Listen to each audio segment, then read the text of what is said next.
Lo que usted vio fue pues un byte del presidente López Obrador el día de ayer, haciendo un homenaje a los más de 50,000 fallecidos por la COVID-19. Mi querido Víctor Ronquillo, ¿cómo estás, Vic? Bien, por aquí estamos, Jonah, con mucho gusto, contentos de estar acá contigo e iniciar una nueva semana en este espacio. Con mucha información. Con mucha información. Como siempre decimos, parecemos disco rayado. Claro, pero es cierto. Yo creo que lo primero es mencionar esto que acabamos de ver, y esto tiene que ver, pues eso, ¿no? Con este reconocimiento, sobre todo a quienes siguen en el frente de batalla terriblemente, pues encarando la realidad del coronavirus. Y bueno, pues si de algo vale nuestra solidaridad, nuestro cariño, nuestro respeto y un abrazo muy afectuoso a todas aquellas personas que lamentablemente han perdido a sus seres queridos en esta contingencia, Jonah. Y aparte el presidente ayer habló de 35,000 millones de pesos que se han invertido en la contratación de personal médico, de insumos médicos,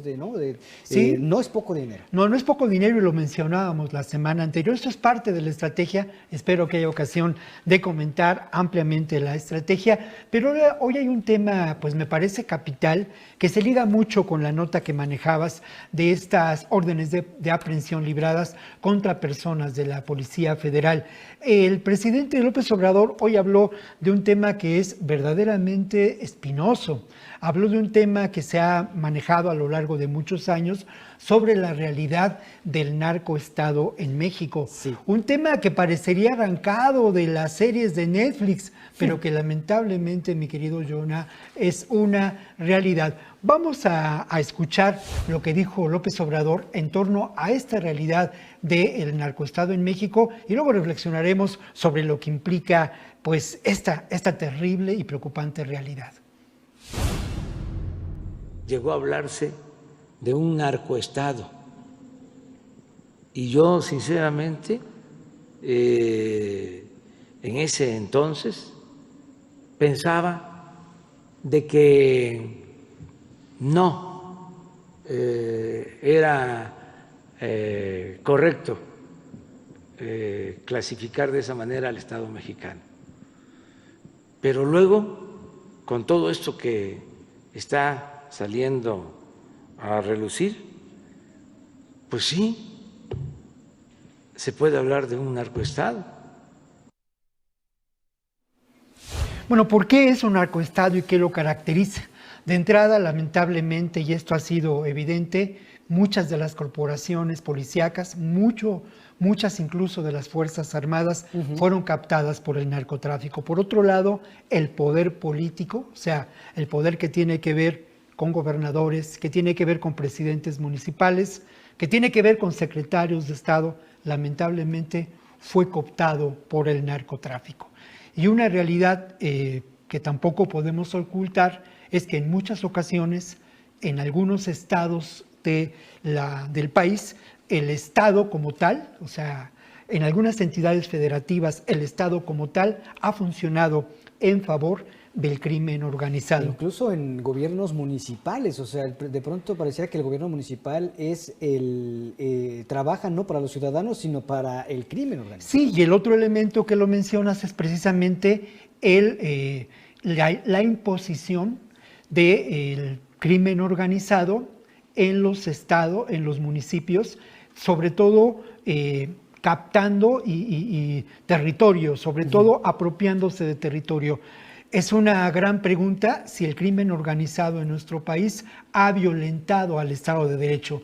La respuesta es clara, seguramente lo ha hecho. Sí. Lo que ha ocurrido, y esto hay que ponerlo muy claramente sobre la mesa, es que lamentablemente el poder corruptor y el poder de violencia del crimen organizado ha generado y generó en nuestro país lamentablemente una realidad que sí, tiene razón López Obrador al referirse a narcoestado, significativo, porque el que lo hayamos dicho muchos periodistas, incluso en esta misma mesa lo mencionamos, bueno, tiene su importancia, ¿no? Su relevancia, pero el que lo mencione el propio presidente del país es muy importante. Adquiere, ¿no? otra dimensión totalmente. Sí, adquiere otra dimensión, y a mí me parece que sí, y de verdad así lo quiero pensar, se está trabajando para abatir esta realidad. Me parece, ya lo hemos mencionado en otras ocasiones, que hay una tarea urgente de utilizar a las Fuerzas Armadas para contener la violencia criminal.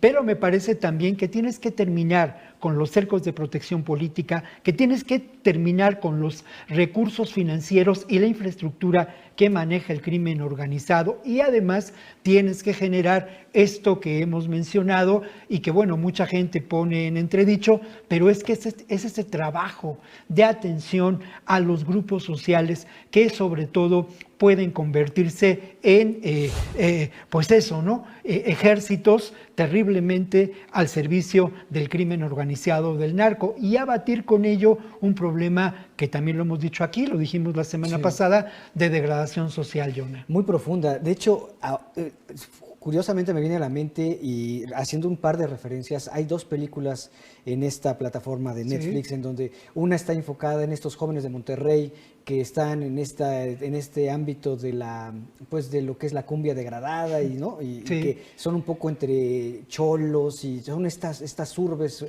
urbanas. Y esta otra película de Gael García Bernal, en donde también nos presenta un escenario de una juventud al sur de la ciudad, específicamente en Xochimilco, los Chicuarotes. Los Chicuarotes.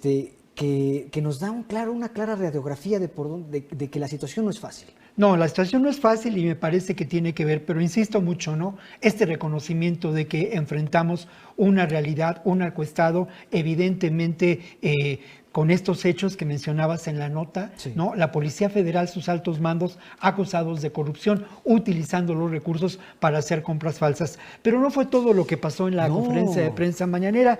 Hay un tema que me parece importante y que seguramente, no sé, si aparecerá en los noticiarios y será destacado por los medios, pero tiene que ver mucho con este manejo del Estado, con cómo se coopta al Estado y cómo se realizan obras que, si me permite el público señalar, son parte del surrealismo mexicano. Obras que no van a ninguna parte, pero que resultan un gran negocio. Como esta obra de surreal que existe en San Luis Potosí, que tiene escaleras, a donde no van hacia ningún lado. Claro. ¿No? Bueno, aquí, como lo dices, los gasoductos no van a ninguna parte. Vamos a escuchar lo que dice López Obrador en relación a ello y luego pues apuntamos algunos datos para que se comprenda esta realidad. Vamos a escuchar lo que dijo López Obrador esta mañana en relación a gasoductos que no van a ninguna parte. Para transportar ese gas se necesitaban hacer los gasoductos. Ese era el proyecto así en general. ¿Qué sucedió? No se licitaron, no se hicieron las plantas termoeléctricas y se firmaron los contratos para hacer los gasoductos y comprar el gas. Una planeación de lo más irregular. Eso es, bueno, pues la verdad de las cosas que resulta de un humor terrible, de un humor negro, pero en el fondo de todo hubo quien se enriqueció con la construcción de estos gasoductos. Se va a investigar seguramente. Y lo otro, hay que mencionar también, se afectó sobre todo a comunidades de pueblos originarios, como fue el caso de los yaquis. Y estos gasoductos, también hay que decirlo, como el que pasa por las comunidades yaqui, que están parados, pero aún así la Comisión Federal de Electricidad por contrato tiene que pagarles de todas formas a esas empresas. Y es dinero que se está desperdiciando literalmente. Claro, entonces es un negocio muy turbio, ¿no? Porque por un lado ganas con la construcción de los gasoductos, por otro lado ganas en la relación con las empresas y luego el erario, la hacienda pública tiene que pagar a estas empresas. Un negocio francamente deleznable, redondo. Nos estamos asomando a esta realidad de lo que implica la corrupción y lo que implicó a lo largo de muchos años en nuestro país en detrimento de las condiciones de vida de todos nosotros, Jonah. Exactamente. Oye, Vic, y te acordarás que estábamos, ya para despedirnos, que estábamos hablando del tema del magisterio y los maestros. Bueno, mira, los maestros de la Coordinadora Nacional de Trabajadores acaban de instalarse en el Zócalo capitalino un plantón, como lo hicieron con Peña Nieto, en un plantón en el Zócalo capitalino y exigen al gobierno federal, mira las imágenes que estamos viendo, televidentes, bueno, exigen al gobierno cumplir con el acuerdo de asignación de claves a los normalistas egresados de las generaciones 2019 y 2020, así como eventuales, además de el pago de bonos homologados pendientes. O sea que... Bueno, Mira, es un gran tema, o sea es que un gran tema y tiene que ver con pareciera una que- reivindicación fundamental por parte de los normalistas. El normalismo rural en nuestro país ha tenido un enorme valor, ha construido una transformación social en muchas comunidades. Mucho de lo que ocurrió con los normalistas de Ayotzinapa tiene que ver con el encono que se generó a lo largo de muchos años con esta acción. Y obviamente a mí me parece, a reserva de reflexionar, ver la información, que en el fondo de todo este plantón tiene ese elemento. Y lo otro, hay mucha inconformidad, yo lo he platicado con algunos compañeros de la coordinadora, hay mucha inconformidad en tanto este plan que tiene como eje central a la televisión y donde a ellos, la experiencia que ellos han generado, su trabajo parece relegado, hay también posibles puntos de acuerdo. Me parece que es interesante, pero yo sí difiero contigo, no, a Peña Nieto se le plantaron contra la reforma educativa. Aquí hay otra serie de elementos y otra serie de circunstancias que remiten a una realidad distinta. No me parece justo comparar estas dos realidades históricas No, y sociales. exactamente, estoy contigo, no, comparando en el sentido de que al final hay un plantón en el Zócalo Un del plantón en el magisterio Zócalo de del la magisterio coordinadora con reivindicaciones de distintas,